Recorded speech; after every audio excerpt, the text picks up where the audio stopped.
మత్తయి సువార్త 10వ అధ్యాయం 36వ వచనంలో మనం చూస్తే ప్రియులారా వాక్యం అంటుంది, నీ ఇంటి వారే నీకు శత్రువులు అవుతారు.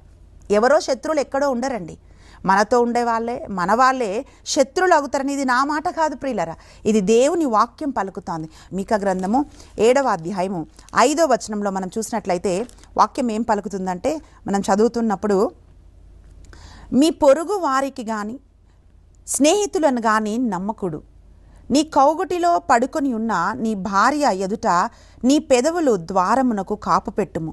కుమారుడు తండ్రిని తృణీకరించుచున్నాడు, కుమార్తె తల్లిని ఎదిరించుచున్నది, కోడలు అత్తమాట వినుటలేదు, సొంత కుటుంబంలోని వారే శత్రువులగుతున్నారు. ఇది వాక్యం. ఈరోజు అనేక కుటుంబాలలో ఇది మనం ఎదుర్కొంటున్నాం.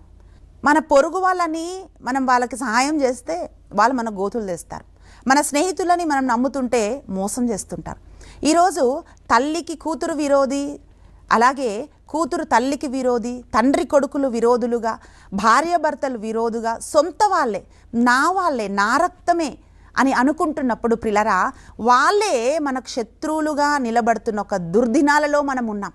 ఇదే బైబిల్ చెప్తుంది. అందుకే మీరెవరిని నమ్మకుడి అని మీకా ప్రవక్త తెలియజేస్తున్నాడు ప్రియులారా.